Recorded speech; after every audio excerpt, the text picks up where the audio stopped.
మీరు మమ్మల్ని కంట్రోల్ చేస్తే కదా సార్, ఆయన నియంత్రించాలి. మీరు పెట్టండి సార్, చర్చ పెట్టండి. నల్లగొండ ఇరిగేషన్ మీద చర్చ ఒక రోజు పెట్టండి. మేము ఎన్ని లక్షల ఎకరాలకు నీళ్ళు ఇచ్చినప్పుడు హరీష్ రావు గారు చెప్పిండ్రు, రేపు చర్చ పెడితే సావధానంగా మొత్తం చెప్తాం. మంత్రి గారిని అడుగుతున్నాను నేను, మీరు మాతో రా, తుంగతుర్తికి పోదాం, సూర్యాపేట పోదాం, కోదాడ పోదాం. గతంలో కాంగ్రెస్ ప్రభుత్వం లేనన్నా అక్కడ నీళ్ళు వచ్చినాయా? 2 లక్షల ఎకరాలకు అదనంగా కేసీఆర్ గారు కాళేశ్వరం నీళ్ళు ఇచ్చిన మాట వాస్తవమా కాదా? పోయి రుజువు చేస్తాం. ఎందుకు అధ్యక్ష అంత బేసిజం ఆయనకి?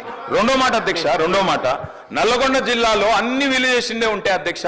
నేను అడుగుతున్నా, మరి ఆనాడు ఎందుకు అధ్యక్ష వరి ధాన్యం ఉత్పత్తిలో నల్లగొండ జిల్లా మొత్తం దేశంలోనే నెంబర్ 1 జిల్లా ఎందుకు కాలే అధ్యక్ష?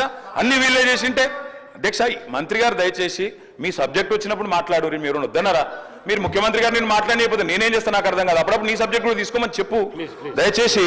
అధ్యక్ష నేను రైతు బంధు మీద అధ్యక్ష, వారిని కంట్రోల్ చేయండి అధ్యక్ష. ఏం పద్ధతి అధ్యక్ష?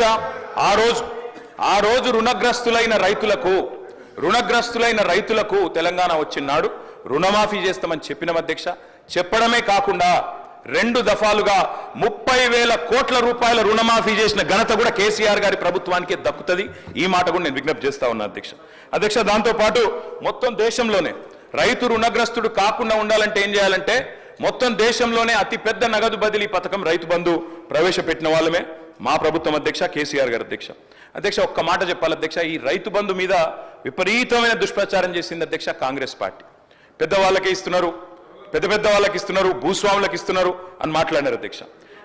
ఈ రోజు మంత్రి గారు మీరు అధికారంలో ఉన్నారు, డేటా మీ దగ్గర ఉంది, మీ రెవెన్యూ మంత్రి గారి దగ్గర ఉంది, తీసుకోండి.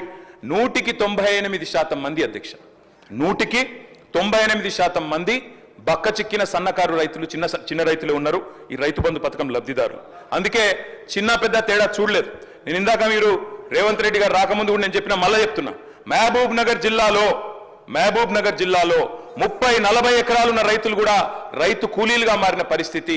అందుకే మేము పరిమితి పెట్టలేదు, అట్లాంటి ఆలోచన చేయలేదు, ఎగబెట్టాలన్న ఆలోచన చేయలేదు. వ్యవసాయ రంగం గాడిన పడేదాకా, వ్యవసాయం స్థిరీకరించబడేదాకా ఎన్ని కోటి ఆశలతోనైతే తెలంగాణ సాధించుకున్నారో తెలంగాణ రైతులు, వాళ్ళ కళ్ళల్లో వెలుగు నిండేదాకా ఖచ్చితంగా రైతుల మీద కోతలు పెట్టకుండా, రైతులకు పాబంది పెట్టకుండా మేము ఈ పథకాన్ని అమలు చేయాలని నిర్ణయం తీసుకున్నాం. భవిష్యత్తులో కూడా అట్లే అమలు చేయాలని చెప్పి మేము ఖచ్చితంగా ప్రభుత్వాన్ని కోరుతా ఉన్నాం. తప్పకుండా అదే రకంగా చేయాలని కోరుతా ఉన్నాం అధ్యక్ష. అశోక్ గులాటి, అరవింద్ సుబ్రహ్మణ్యం, రఘురామ్ రాజన్, అభిజిత్ బెనర్జీ లాంటి నోబెల్ గ్రహీతలు, అదేవిధంగా ఐక్యరాజ్య సమితి FAO వాళ్ళు కూడా, ఫుడ్ అండ్ అగ్రికల్చర్ ఆర్గనైజేషన్ మంత్రి గారు, వారు కూడా అభినందించిన పథకం రైతు బంధు.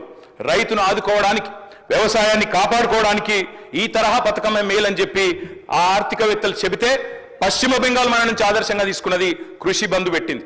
ఒడిశా మన నుంచి ఆదర్శంగా తీసుకొని కాళియా పథకం పెట్టింది.